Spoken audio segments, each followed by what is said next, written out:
Sejam muito bem-vindos a mais um Pod Plástico. Hoje eu tenho o imenso prazer de receber a senhora Simara Souza e o senhor Alfredo Schmidt. Vou fazer uma breve apresentação dos dois para você agora, que é Simara Souza, palestrante, graduada em processos gerenciais e especializações na FGV e MIT em economia circular e sustentabilidade para a indústria. Coautora de artigos científicos sobre análise de ciclo de vida do Tampinha Legal, apresentando recentemente no Japão e em Madrid. Nós vamos falar muito sobre isso. Atua como gerente no Instituto Sustemplas há mais de uma década, focada na valorização da imagem da indústria de transformação do plástico através do Congresso Brasileiro do Plástico e de ações modificadoras de comportamento de massa, como o programa Tampinha Legal, Canudinho Legal e Copinho Legal. Seu foco é a implementação de economia circular na prática. Senhor Alfredo Schmidt atua há 45 anos na cadeia petroquímica plástica do Brasil, diretor da FFS Filmes e FFS Filmes Mexicana, presidente do Sindiplas do Rio Grande do Sul e Instituto Sustemplas. Nossa, que apresentação e que responsabilidade, hein? Muito obrigado por vocês terem aceito o nosso convite, por estarem aqui com a gente no nosso querido Pod Plástico. Por favor, se apresentem. Rui, muito obrigada pelo convite. É uma honra para nós e para mim em particular estar aqui na tua frente. Eu toda admiradora do teu trabalho, da tua pessoa. Muito obrigada mesmo.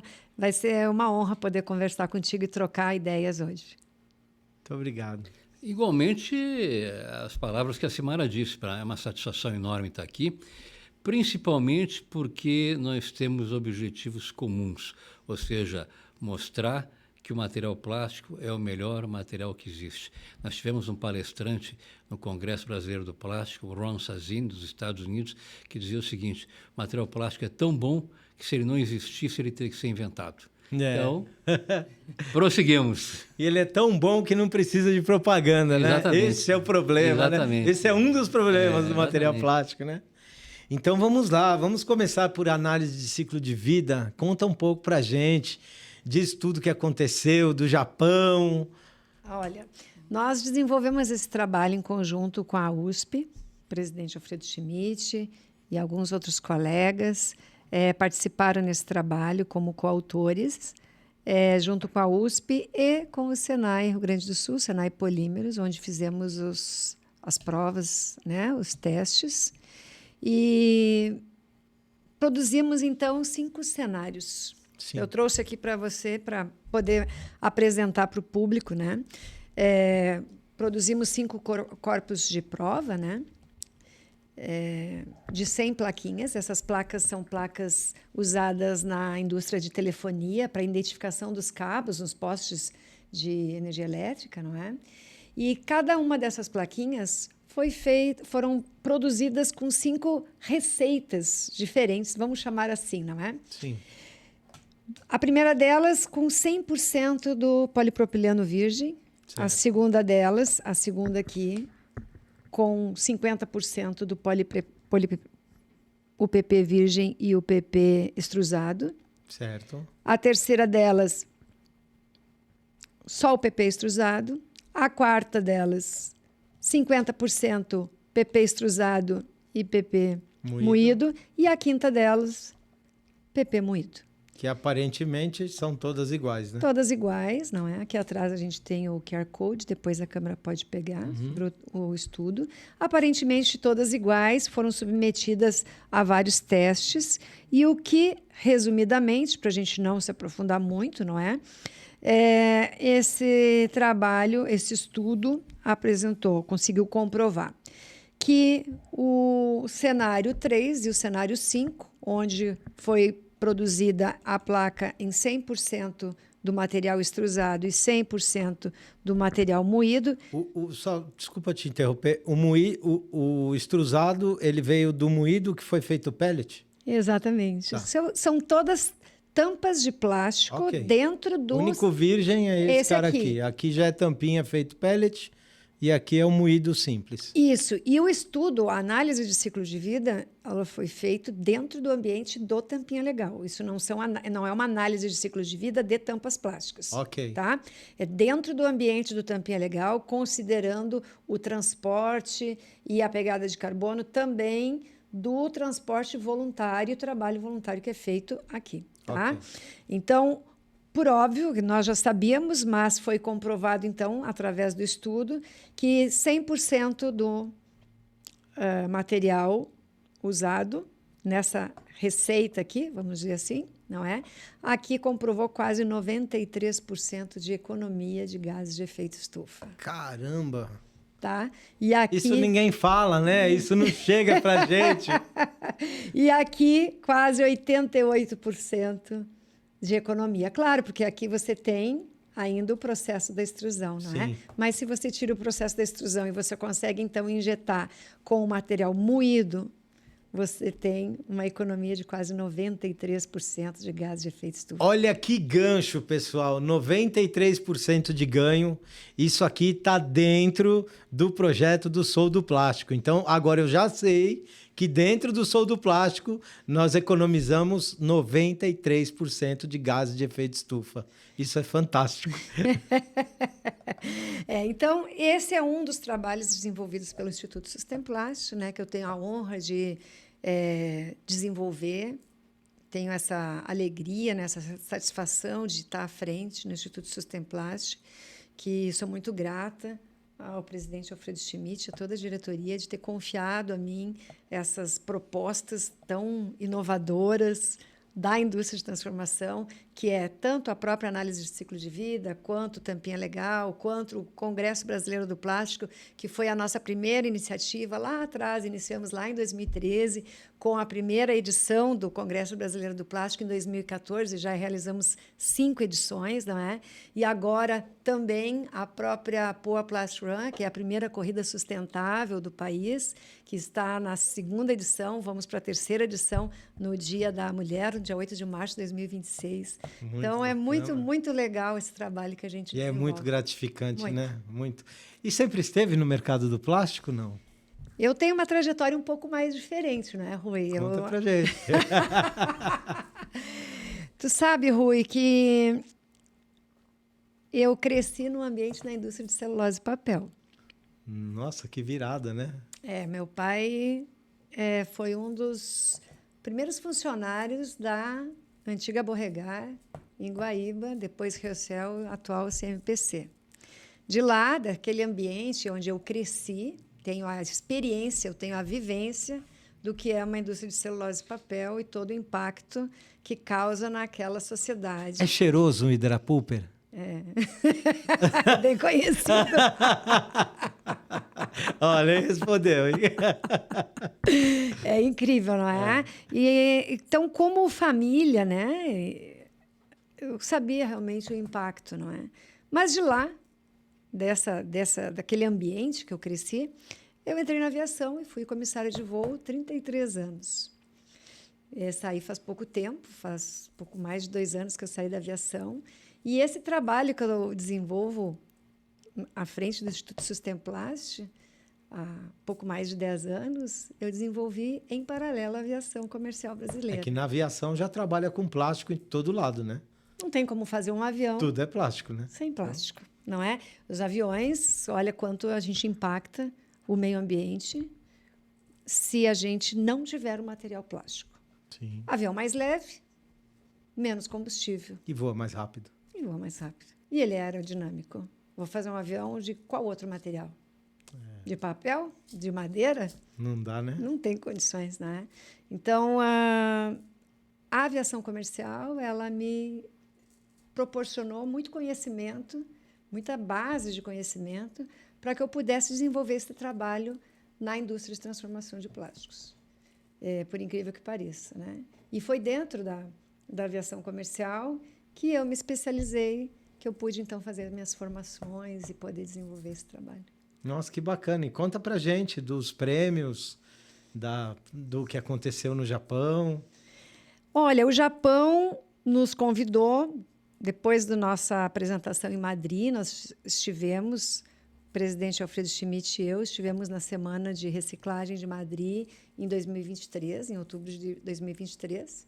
Em 2024 não participamos de nenhum evento por ocasião dos nossos eventos climáticos lá no Rio Grande do Sul, né, que é de conhecimento, né, geral. E retomamos agora em 2025. Então, fui até o Japão a poder apresentar em Kobe para o WCAM, que é o Fórum Mundial de Materiais, não é? E fomos muito bem aceitos, Olha, muito, legal. foi vibrante mesmo. As pessoas realmente se impressionam como nós podemos desenvolver um trabalho tão magnífico como é o Tampinha Legal, que atende a tantas necessidades hoje, não é? Para a sociedade brasileira, ele realmente ele incrementa a qualidade de vida, ele aumenta a qualidade de vida das pessoas, de todo mundo que participa do Tampinha Legal, né? Ele cria essa espiral ascendente. Todo mundo gosta de participar do Tampinha Legal, fica feliz em poder dizer que participa do Tampinha Legal, né? Eu tenho um grande amigo, o seu Pedro Hamilton, da Newtek, de Recife. Seu Pedro Hamilton, ele fica muito feliz de participar do Tampinha Legal. Ele é um querido, eu adoro ele. Ai, que legal, que legal. No Tampinha Legal, nós costumamos dizer que só tem gente legal, né? Que só tem gente do bem. A gente sabe que os bons são a maioria, que o outro lado pode fazer o seu barulho, mas aqui o barulho das tampinhas é o barulho do bem, né? Então, já que começou a falar do Tampinha, explica pra gente o Tampinha Legal. O que é o Tampinha Legal, o que ele atende, como funciona?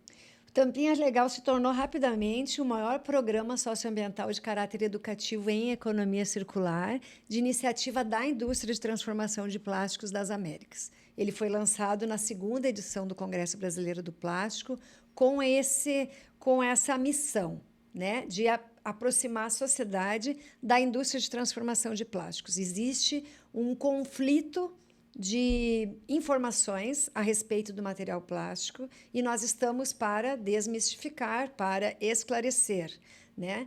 E como fazer com que todas as classes sociais, níveis de instrução e faixas etárias pudessem compreender o quanto o material plástico é um material de valor. Sim. Né? E o Tampinha Legal, que está fazendo 9 anos agora, em outubro, vai ultrapassar no ano de 2025 o total de 5 milhões de reais destinados, na sua integralidade, para as entidades assistenciais. Caramba, que diferença, né? É fantástico. As instituições, elas participam conosco sem nenhum ônus a elas. Sim. Elas não são oneradas com nenhuma taxa de inscrição, manutenção ou mensalidade. Elas participam voluntária e gratuitamente. Não paga para entrar, não paga para sair. Não são multadas. Participa quem quer. Sim. Participa a instituição que vê na tampa plástica uma oportunidade de economia, de sustentabilidade econômica. Então, o diretor da escola, o presidente da associação, que olhar para a tampa plástica e entender que é só recolher, separar por cores e entregar, e ele terá sustentabilidade econômica para a instituição dele, esta instituição é uma instituição muito bem-vinda e aceita no Tampinha Legal. Claro que ela deve atender ao compliance, né? Claro. Deve ter toda uma documentação para isso. E é qualquer entidade? Qualquer entidade assistencial do terceiro setor. Então, podem ser asilos, ONGs de bichinho, a Associação de Pessoa com Deficiência, Liga Feminina, a Paz, não importa. Para nós, não importa a atividade que ela desenvolve, desde que ela atenda ao compliance, ela tenha o seu CNPJ, sua conta bancária pessoa jurídica, PJ com PJ, o nosso relacionamento aqui, não é?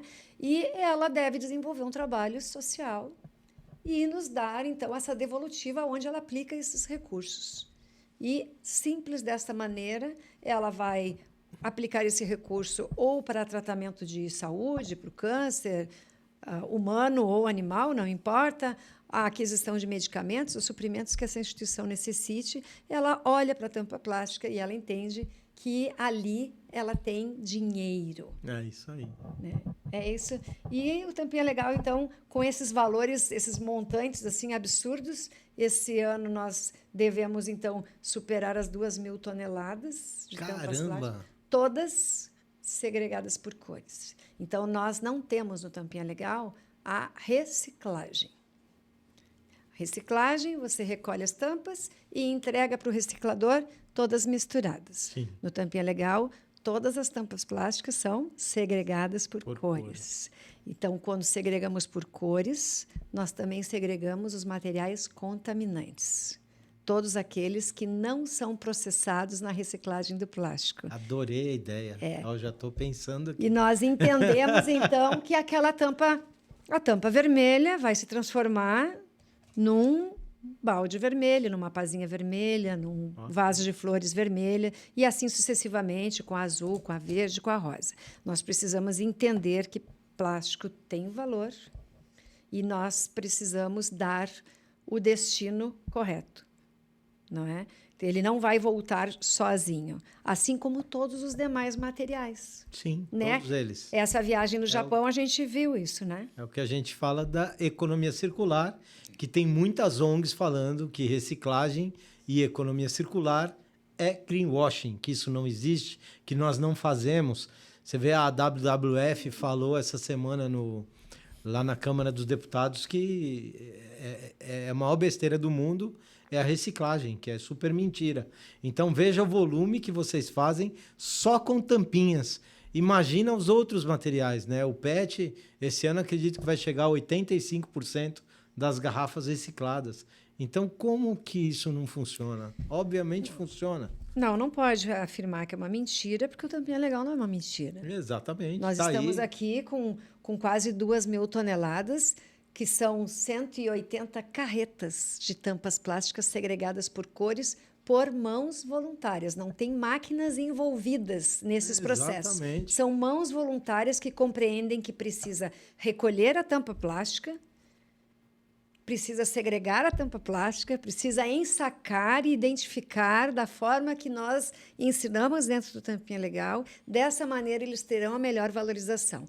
Cada pessoa que fez esse trabalho, então, conseguiu encher 180 carretas para 2.000 toneladas, para 5 milhões de reais, para tantas outras pessoas poderem ser curadas das suas doenças, para tanta fome ter sido sanada através desses recursos. Isso não é mentira, isso é constatação, isso está aqui, está comprovado. Então, não tem como. O Tampinha Legal é economia circular na prática. Isso aí. Sr. Alfredo, vamos falar um pouquinho. Conte-me. Fala pra gente um pouquinho do mercado do plástico no Rio Grande do Sul, como está? Essas sanções atingiram o mercado? Antes de falar sobre isso, eu queria só comentar uma coisa, complementando o que a Cimara falou. Semana passada, eu fui convidado pelo Ministério Público do Rio Grande do Sul para fazer uma apresentação com outros, né, falando sobre logística reversa e oportunidades e desafios no Rio Grande do Sul. E eu falei sobre o Tampinha Legal, falei sobre a análise de ciclo de vida, e ao final eu disse o seguinte: cada um que está presente, eu inclusive, você, Rui, a Cimara, que pega aquela tampinha e destina para o programa Tampinha Legal, a cada 2 tampinhas está tirando 2,2 vezes o peso dela de gás de efeito estufa do meio ambiente. Então, a nossa atitude individual, né? A gente nunca pensa nisso, né? Individualmente, né? O pessoal está coletando tampinha, né? Vou mandar para... Mas, individualmente, ele está contribuindo para isso. E muito. E muito. A questão do Rio Grande do Sul, ela passa por alguns altos e baixos. Vou começar pelos altos e baixos do ano passado, da enchente que abalou o estado. Foi péssimo aquilo, né? Péssimo. E aquilo, horrível. Aquilo fez assim um estrago muito grande nas indústrias, de um modo geral, na alma das pessoas também, né? Então, esse é um primeiro aspecto. O segundo aspecto, quando a gente fala da questão de como é que está a indústria de plástico no Rio Grande do Sul, eu vou abrir um pouquinho isso aí. Eu fui convidado pelo presidente da Federação das Indústrias para participar de uma reunião com o então, naquele momento, presidente Alckmin, porque o Lula estava no Chile, né? Para levantar e mostrar, lá no Palácio do Planalto, mostrar como é que é a participação, como é que a coisa, como é que o setor plástico do Rio Grande do Sul está inserido nisso.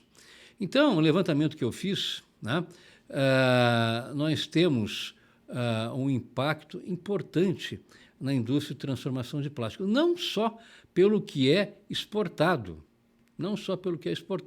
que é alguma coisa como 42 milhões de dólares por ano em exportação direta do Rio Grande do Sul para os Estados Unidos. Mas, por exemplo, quem faz a embalagem para frango, para carnes, né, que são exportadas, então isso é uma embalagem solidária, certo? Sim. Por exemplo, a empresa que exporta calçados, ela tem um pallet. Aquele pallet ele está num stretch film. Isso é uma exportação solidária, né? E muitas outras exportações. Por exemplo, nós temos um diretor nosso lá que ele microniza polietileno. Microniza para a indústria de calçados. Essa micronização, a indústria de calçados lá vai perder muitíssimo. Então, 30% a 40% do que ele produz é destinado à indústria de calçados. Sabe? Então, são coisas assim que não aparecem no dia a dia. A gente só vê, não, mas eu deixei de exportar tanto. É verdade. Mas tem muita coisa que vem em paralelo, né, que influencia diretamente. Sabe? Então, a estimativa, né, 42 milhões de dólares na indústria de transformação de plástico no Rio Grande do Sul, direta e indiretamente. Caramba, é muito. É muita coisa. É muito dinheiro. É muita coisa. E a gente falando lá do que passou o Rio Grande do Sul, aquela coisa horrorosa que aconteceu lá, ninguém reclamou do plástico, né? O plástico, a Defesa Civil veio me pedir muitas embalagens, muitas, para acondicionar alimentos da cesta básica. Eu não produzo sacaria para esse tipo de mercado, de destinação. Mas eu produzi, né, para a Defesa Civil aproximadamente 200 mil sacos industriais para alimentar, para colocar alimentos de cesta básica. Você, olhando os vídeos que passaram, o pessoal carregando água, aqueles fardos de água, carregava como aqueles fardos de água? Em packs de plástico, né? A alimentação que foi levada para o pessoal, o balde, tudo que foi usado naquele momento triste foi feito em plástico. As pessoas têm uma memória muito curta, né, do que se usa plástico, né? Mas nos momentos mais críticos, o plástico estava lá. A indústria de transformação de plásticos, ela trabalhou massivamente, tanto na enchente quanto na pandemia. Sim. Na enchente, sim. A gente fez 30 dias seguidos durante a enchente, com a indústria de transformação, apresentando o que a indústria estava fazendo. Então, nós tivemos indústria lá que forneceu o material isolante térmico, porque as pessoas tinham frio. Sim. Outras Laminado, tá? As pessoas foi improvisado um saco de dormir com o laminado, porque ele era térmico.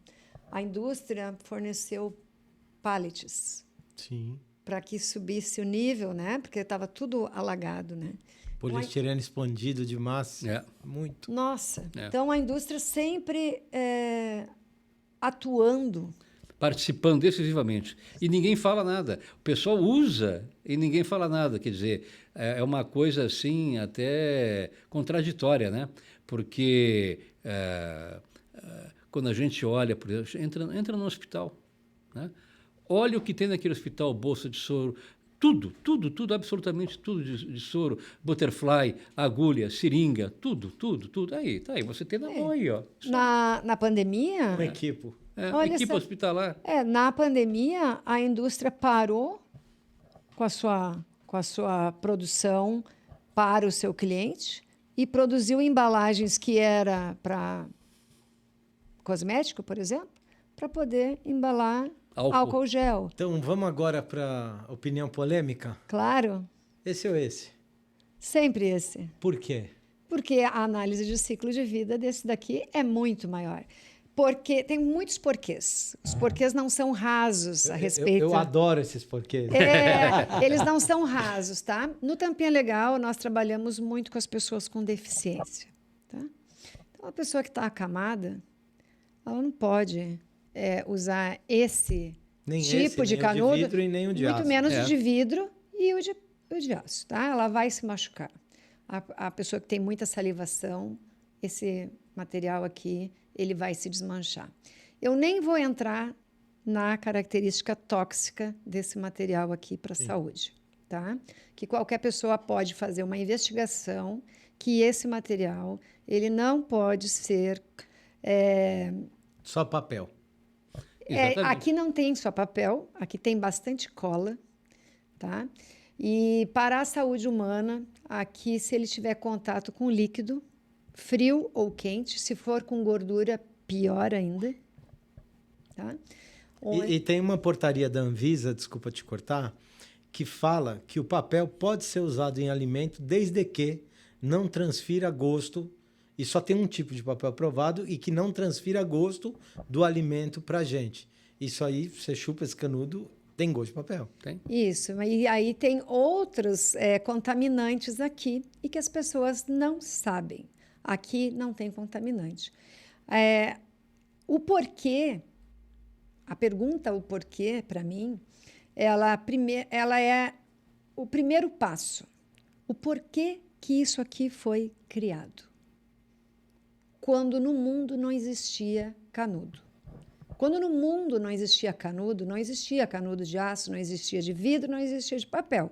Foi criado o de plástico. Por que foi criado o de plástico? Porque alguém queria contaminar o meio ambiente? Óbvio que não. Que não. Queriam se facilitar. Aqui nós temos uma solução simples, fácil e de baixo custo, como tudo que é feito de material plástico. E depende do ser humano dar o destino adequado, tanto para esse quanto para esse. A pergunta que eu faço para quem defende esse aqui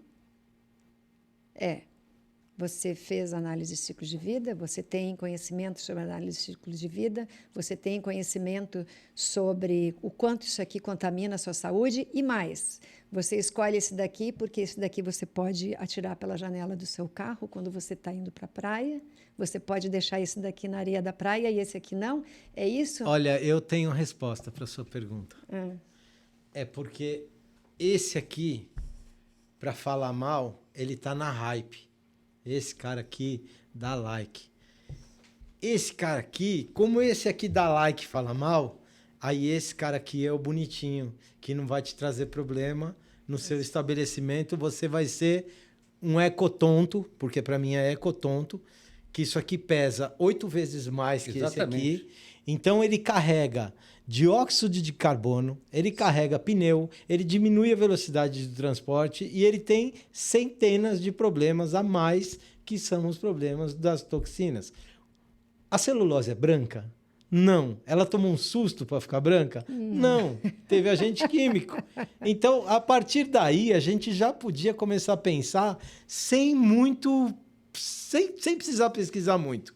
Aí vamos lá, hoje a gente tem tecnologias que nem o ChatGPT. Você digita lá, ele te dá um monte de coisa. Por que que essas pessoas não pesquisam? Aí você chega num grupo de marketing e fala, por que que você fez isso? Ah, porque o plástico não presta. Mas por que que o plástico não presta? Ah, eu não sei, é porque eu ouvi, porque não sabe responder. Ninguém sabe responder.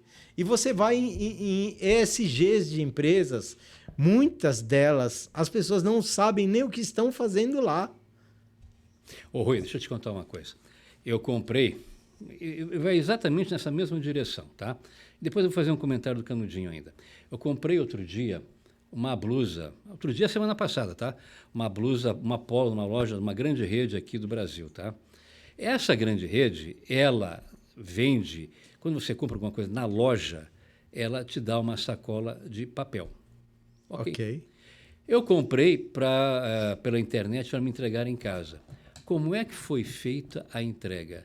Numa embalagem de plástico. Plástico. Então, nós temos É que nem o uma Mercado mistura, Livre, tudo claro, plástico. nós temos uma mistura de hipocrisia com falta de conhecimento. As duas coisas acontecendo ao mesmo tempo. Numa grande loja. Esse departamento de marketing, alguma vez ele pensou alguma coisa a respeito? Não. Eles estão só surfando uma onda. Né? A onda da falta do conhecimento. Exato. No passado,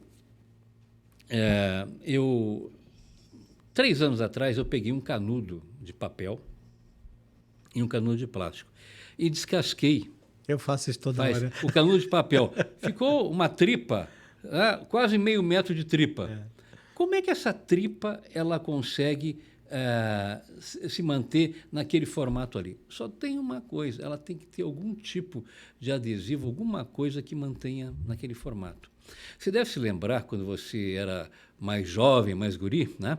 Chegava na praia, ia tomar um mate, aquele mate-leão, aquelas coisas assim do gênero, vinha um conezinho de papel, lembra disso? Lembro. Que você tinha que tomar correndo, porque se deixasse um pouquinho o papel umedecia e você não conseguia beber mais nada.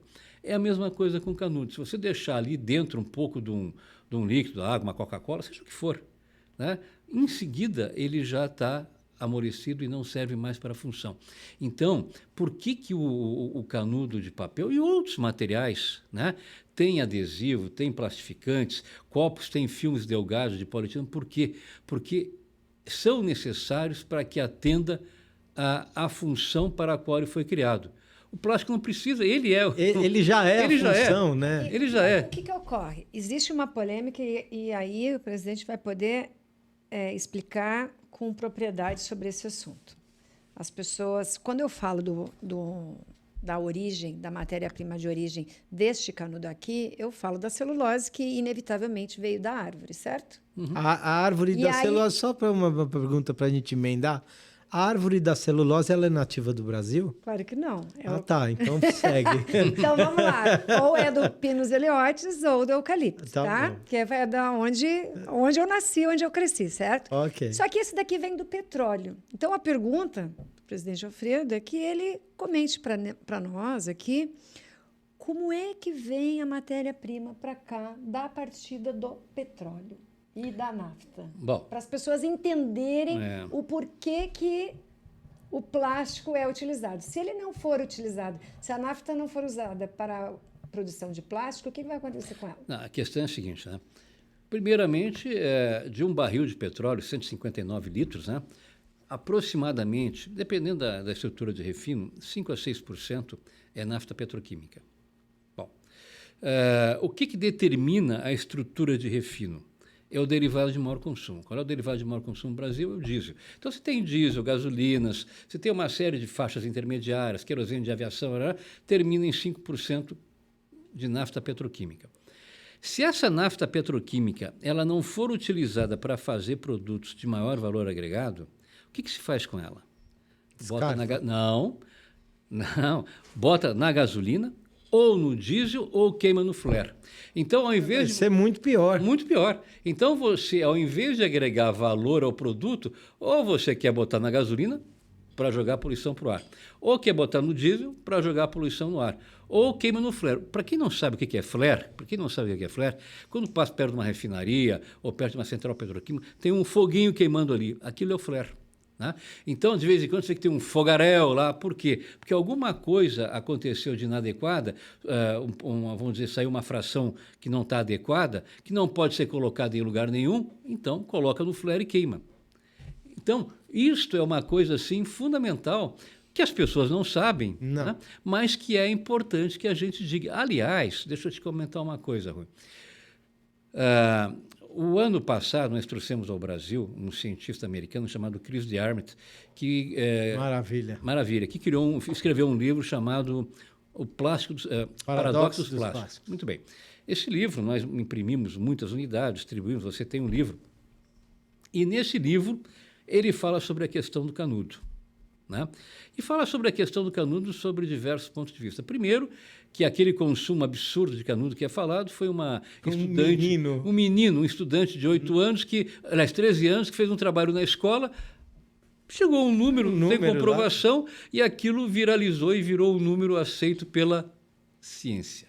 Né? Foi um número político. Eu não vou falar o que eu pensei, mas foi um número político. Quando não sabe o número, coloca qualquer um. Exatamente. Então, aconteceu isso aí. Aí depois vem aquela história do canudo de plástico no nariz da tartaruga.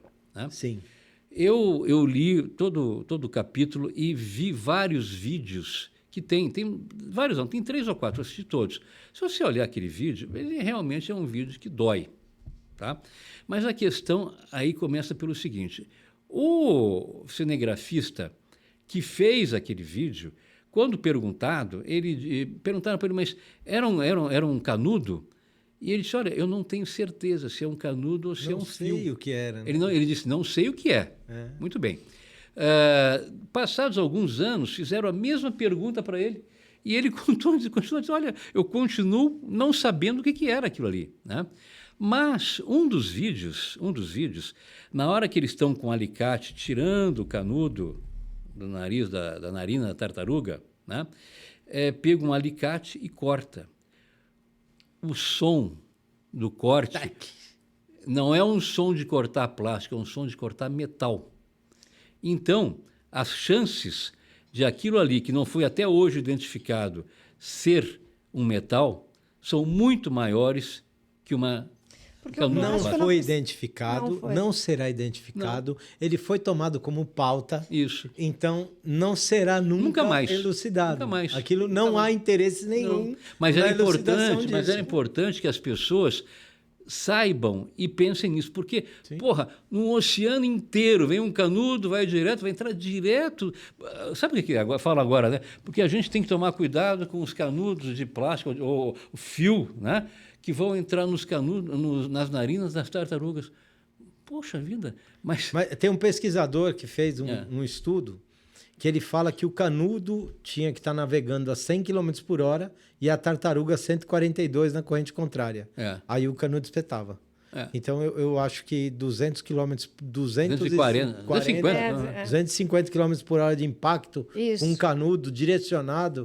Nossa Senhora. Agora, eu acho muito mais provável, e funciona até disso que você falou. Eu não sabia, eu tinha ouvido falar alguma coisa, mas eu não sabia que as velocidades, eu não me lembrava, eu não sabia que as velocidades eram essas. Agora, como é que pode uma situação dessa acontecer? Só pode acontecer... A tartaruga não é lenta, né? Alguém colocou. Não é possível o negócio. E aí é por causa de um vídeo onde as pessoas têm medo e o pavor se dissemina. Nós, então, prejudicamos a vida humana. O canudo de plástico ele foi desenvolvido para facilitar a alimentação da vida humana.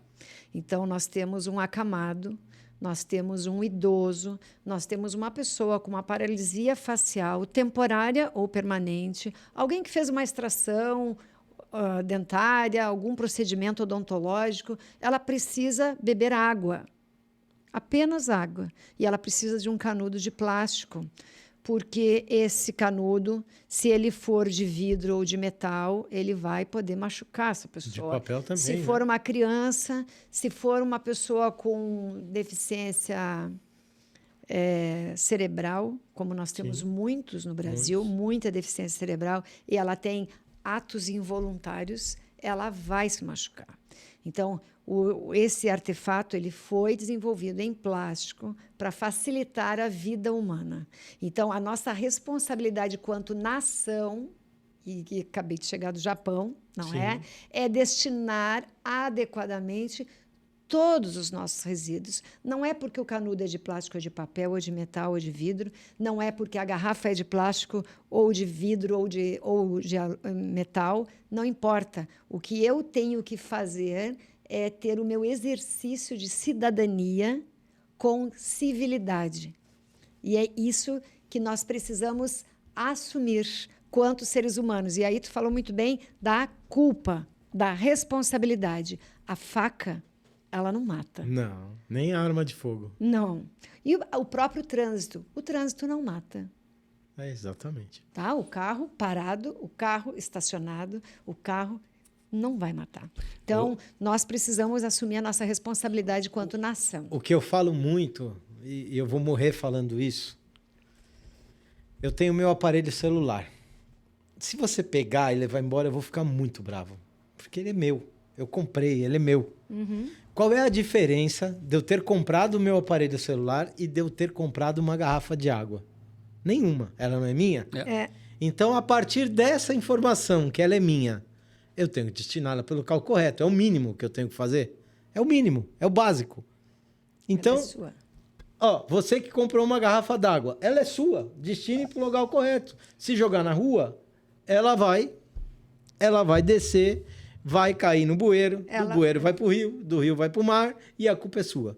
Então, esse negócio de não tem culpa, eu coloquei o saco de lixo na rua e ele sumiu. O lixo não some. Ou ele vai parar no aterro sanitário, ou ele vai parar em lixão, ou ele vai parar em local que não devia estar, vai gerar gases. Se for em lixão de céu aberto, pode ter explosão. Tem famílias trabalhando lá, recolhendo lixo em condições desumanas, muito precárias. Por quê? Porque não tem o tratamento do resíduo da maneira correta. Ele não é tratado com respeito. A gente está falando de respeito e de educação. Então, ele precisa ser tratado com respeito e educação. É só isso. É o básico. Tu sabe, Rui, que, na verdade, né, aí voltando, você falou a respeito da garrafa, e voltando ao Tampinha Legal, né, o que acontece com Tampinha Legal? No momento em que você pega a tampinha e guarda, a Simara pega, eu pego e guardo, enfim, todo mundo guarda, e é destinado para uma entidade assistencial, aquela tampa que era minha, porque eu comprei a garrafa, eu doei para uma entidade assistencial. A partir daquele momento, a tampinha é dela, Sim. é da entidade. Sim. Então, nós temos que tratar tudo aquilo com o máximo respeito. Claro. E a outra coisa é a seguinte, né? Há muitos anos atrás, eu criei uma frase, né? Virei um frasista, né? Que dizia o seguinte: artefatos de plástico não tem perna, não tem asa e não tem nadadeira. Aqui tem. Aqui tem, aí tem. Aqui tem, ó, aqui aí tem. Aí tem. Vamos Coisa lá. linda. Ó, aqui tem, eles estão aqui. E aí a frase continua assim: se eles estão em um lugar inadequado, é porque houve um descarte incorreto. Não tem outra situação, né? E às vezes me perguntam, mas como é que é isso? Eu falei, alguma vez você já viu uma sacolinha pegar as perninhas dela e sair correndo para o mar? Ninguém. Alguém viu? Não, ninguém viu. Ninguém viu porque isso é um problema de educação. Eu comecei a minha vida profissional dando aula de química, tá? Muitos anos atrás. Então, o que eu vou falar aqui é quase um bordão que eu sempre falo, tá? Eu tenho educação nas veias, entendeu? Se a gente não tiver uma questão de educação, pessoal, nós não vamos a lugar nenhum. Nós temos que ter educação. E assim acontece, desculpa, com o sofá na beira da calçada, É com o lógico. papelão na beira da calçada, com o pneu dentro dos rios e dos arroios. Mas eu te Então, falo que o cara que joga isso aqui na rua, ele joga uma Tetra Pak, ele joga uma de vidro. Ele mistura em casa. Ele joga qualquer coisa na rua, porque o cara que abre o vidro do carro para lançar qualquer artefato para fora, ele lança qualquer coisa. Não importa qual é o tipo de material. E não existe material que vai sumir. A gente entra na condição dos materiais compostáveis. Está muito na moda aí. Fala muito. Ah, e o material compostável. Vamos falar do PLA aí, porque o PLA vai resolver o problema do mundo. Cara, não vai. O PLA existe desde 1982 e não emplacou até agora. É um material caro. A gente precisa ter composteira para ter o uso do PLA. O PLA, se descartar ele não vai sumir. Então, ele tem que estar num ambiente próprio para que ele se decomponha e vire compostagem.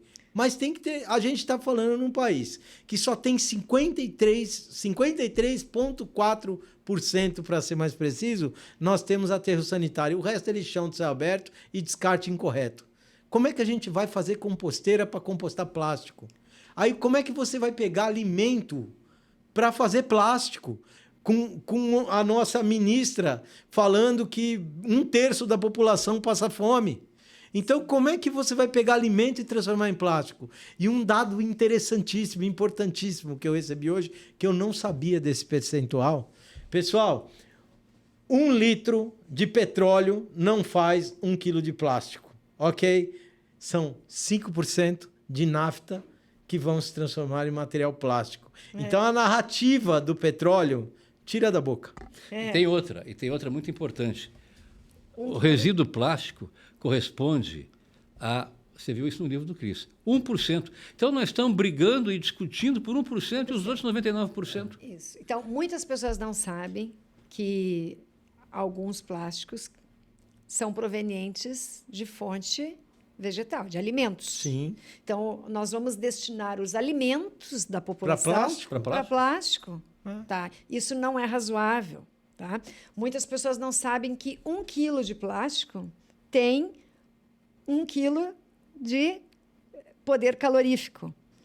Então, nós podemos também, na queima dele, né? Só que quando nós falamos em compostar o plástico, se eu tivesse compostado as quase 2.000 toneladas de tampinhas recolhidas pelo Tampinha Legal, nós não teríamos 5 milhões de reais para as instituições. Não, de jeito nenhum. E nós não teríamos todo esse valor de qualidade de vida através do Tampinha Legal para tratamentos de saúde, para a aquisição de suprimentos dessas instituições. Então, toda vez que eu transformo esse aqui, matéria-prima virgem, esse aqui, a matéria-prima, a tampinha moída, matéria-prima secundária, pós-consumo aqui, e aqui extrusada, e ela retorna em qualquer artefato plástico, eu economizo quase 93% de gases de efeito estufa, fora a quantidade de água que a gente economiza, energia, a própria matéria-prima e tantos outros aditivos e também filtros aqui que nós temos aqui, né, protetores. Você já viu alguma fábrica de papel longe de rio? Claro que não, né? Claro que não. Não tem, não existe isso. Quem viu? Tem um bordão que é meu, esse é meu, tá? Então vamos dividir. Eu passei meu bordão para ti, tu passou para mim. Vou te dar o meu. Se a gente fala que água é o bem mais precioso do planeta, por que que a gente está discutindo sobre isso e 1%. Sobre isso? Então, a discussão ela acaba aqui, ó. Então, o cara que não quer entender isso, ou ele é muito difícil de raciocinar, ou ele precisa de alguma coisa, de um treinamento, um coaching ele precisa de alguma coisa. A raça humana precisa de oxigênio, água e alimento. É isso aí. Nós precisamos de... O alimento precisa da água. Sim. Claro. E aí isso se retroalimenta. Esse sistema aqui.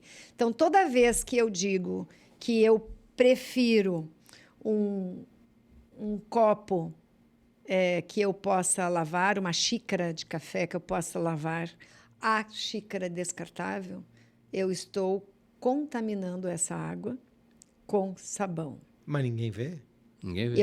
Imagine uma população de 8 bilhões de habitantes jogando sabão na água, lavando e desperdiçando água. Enquanto que aquele descartável, aquele copo descartável, ele pode retornar para o processo produtivo e se transformar em um outro artefato. Assim como a menor parte da embalagem, que é a tampa plástica, o rótulo e a PET, eles vão se transformar em um outro produto. O PET, a garrafa pode voltar para a garrafa, né? Que o PET é o único material que volta para o alimento. Mas isso aí vai avançar muito em breve, está sendo discutido a incorporação, se não me falha a memória, de alguma coisa como 30% de material reciclado em materiais, a Anvisa parece estar para liberar, em materiais cujo destino seja produtos alimentícios. Isso é maravilhoso. Que já é um grande avanço. Porque, na verdade, né, Rui, se não existir reciclagem, tá? Não existe economia circular. Exato. Não tem. Não existe, se não existir reciclagem, não tem logística reversa. Se não tem logística reversa, não tem economia circular. Então, no fundo, nós estamos falando tudo a mesma coisa. Fora os que estão falando de banimento, que são os caras pagos pelas outras coisas. Sim. São pagos... que os caras de ONG, a gente fica perguntando, né? De onde vêm? Onde habitam? Né? Como vivem? O banimento... Toda vez que eu falo de banimento, banimento é proibição. Exato. Quando falamos de proibição, não estamos falando de educação. Não, mas então, educado a trabalho. Exatamente. Se a faca não mata, quando a gente fala de banimento, eu estou assumindo que a faca mata. Faca Então, eu mata. tenho que banir a faca. E o carro mata e tem que banir as E habilitações. eu tenho que banir o carro. Claro. Então, se o pneu polui, então eu tenho que banir os pneus. Exato. Então, se nós vamos falar de banimento, nós vamos banir tudo aquilo que polui. Quem polui? Nós só temos um agente no mundo capaz de poluir: O ser humano. o ser humano. A poluição é o Agora- resultado da ação humana. Vamos falar aqui só mais um pouquinho desse cara aqui. Esse Canudo, o senhor como industrial. Se eu fizer uma produção dedicada com 50 canudos, ou eu tenho uma produção em massa de 1 milhão de canudos, qual é o impacto do preço de eu fabricar só 50 canudos? Quanto custaria a mais para fabricar 50 canudos para atender essa população que Lei da oferta e precisa... procura. Exatamente. Isso aqui vai custar um absurdo. Isso Então, aqui vai custar um colar de e ouro. não é só custar. Eu estava conversando outro dia com uma pessoa com deficiência. Ela é de Porto Alegre, trabalha na Assembleia Legislativa. Não vou falar o nome dela aqui, mas as pessoas já sabem, quem trabalha lá conhece. Ela é uma pessoa que nasceu com essa deficiência congênita nos 4 membros. E ela me fala o seguinte: significa que, ao banir o canudo, esse aqui, ela, que tem deficiência nas mãos e nas pernas, anda de cadeira de rodas, ela vai ter que andar com um canudo lavável. Quem vai lavar para ela? Exato. Ela não tem quem lave. Então, ela me olha e diz assim: me olham como se eu fosse meia pessoa. É isso. E eu sou uma pessoa. Eu sou um ser humano inteiro.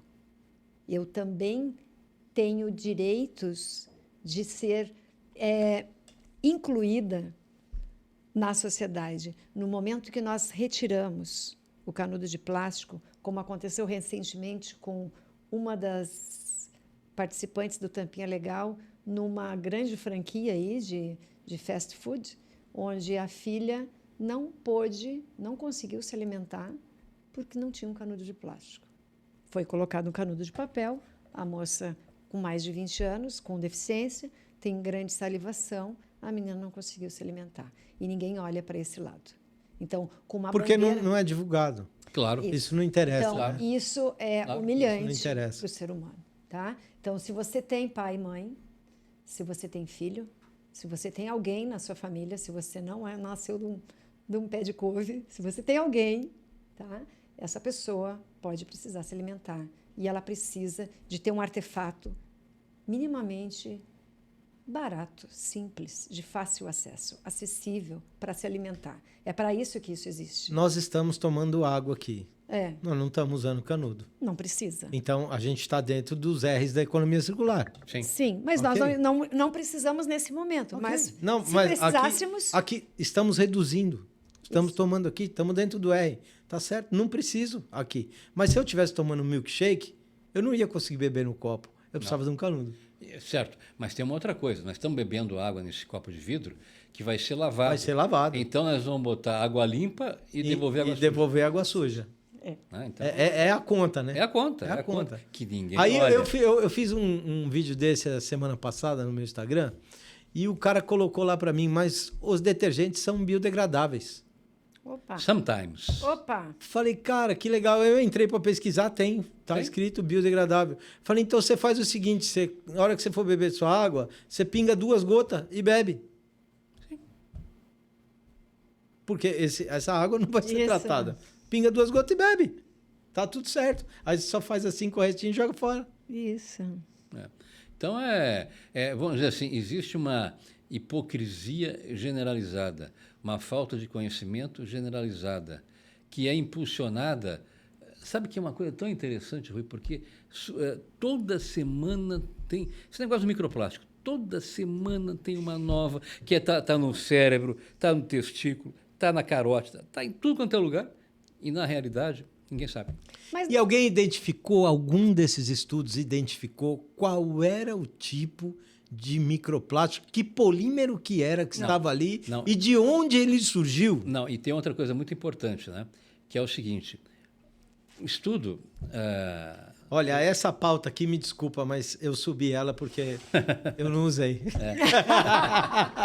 O estudo de análise de ciclo de vida, né, que foi feito junto com a USP, para ele ser publicado numa revista internacional, ele necessitou de uma revisão por pares. Então, não é assim, a Simara quis... Não é assim. Para que ele seja aceito internacionalmente pela academia, ele foi revisado por pares. Muito bem.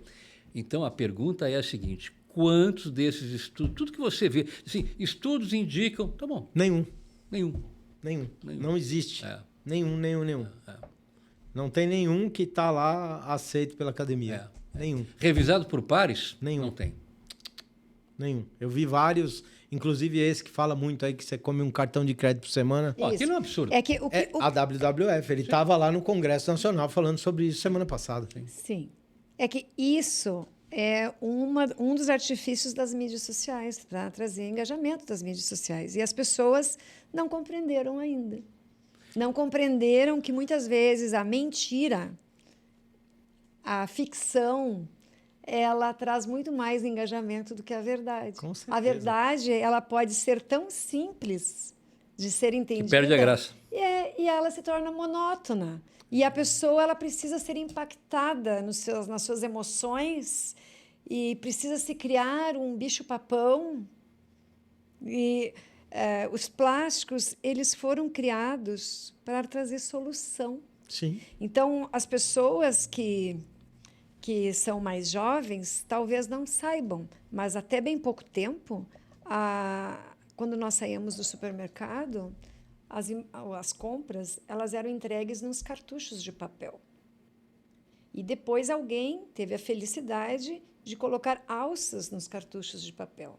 O que acontecia é que os trabalhadores, ao saírem do emprego, do trabalho, eles passavam no supermercado para ir para casa, assim como fazem hoje, e faziam suas compras para tomar o ônibus.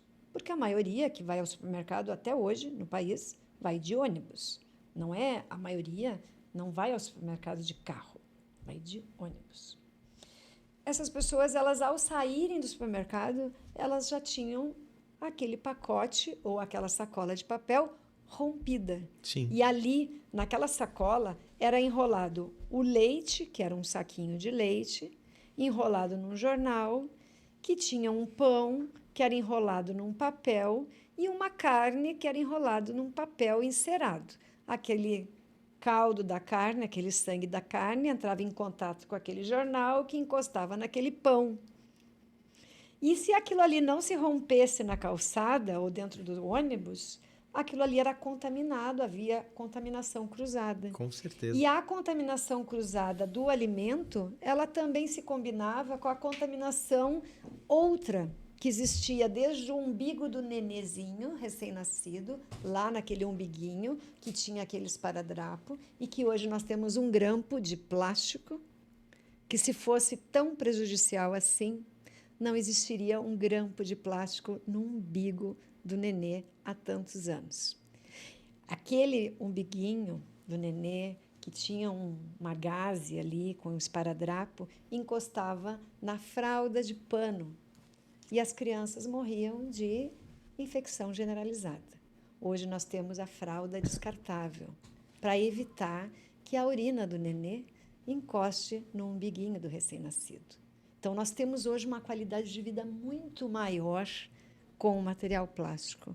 Então, desculpe a expressão, mas é cuspir no prato que come. E veja que a idade aumentou.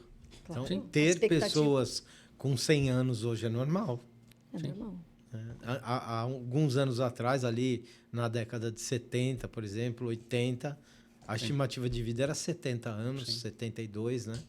Sim. Hoje não, hoje nem tem mais estimativa, só sobe. Só sobe? É uma coisa de louco. Não, mas a pessoa com 50 e poucos anos, 60 anos, era muito velha. Hoje não. Muito, muito velha. Hoje compara uma foto, hoje é completamente diferente. Então... Mas gente, muito obrigado. A gente está com o tempo apertado aqui, pessoal, que ela vai tomar um avião, senão a gente ficava aqui 2, 3 horas falando. Papo agradabilíssimo, sensacional. Muitíssimo obrigado por virem, por comparecerem ao nosso podcast. Se quiserem deixar suas considerações finais, por favor. Ladies first. Para o Tampinha Legal. Para você que está assistindo. Seja a mudança que você quer ver no mundo. Junte-se a nós. Junte Tampinhas. Bom, eu gostaria de dizer o seguinte, tá? Que nós temos todos que trabalhar em prol da educação, seja no Tampinha Legal, seja numa troca de ideias, de informações verdadeiras, como a gente está fazendo assim, aqui neste momento. Então, queria te dar os parabéns pelo podcast e dizer que sempre que precisar de algum dado, de alguma informação que tiver ao nosso alcance, seja para colaborar com todas as informações que você já tem, como queremos também as tuas colaborações para o Tampinha Legal, para a Corrida de Porto Alegre, para o Copinho Legal, para o Congresso Brasileiro do Plástico. Tá? Queremos estreitar e aproximar tudo isso. Então, pessoal, nós teremos agora o Tampinha Legal ligado ao Instituto Sou do Plástico e o Instituto Sou do Plástico ligado ao Tampinha Legal. Faremos algumas ações. Esperem e verão. Espero ter vocês novamente aqui no nosso Pod Plástico. E a você que ficou até agora nos acompanhando, muitíssimo obrigado. Se gostou do conteúdo, deixe o comentário, deixe o seu like. Se não gostou, por favor, deixe o comentário falando porque não gostou. Perguntas enviem para nós, teremos o maior prazer em responder a todas elas.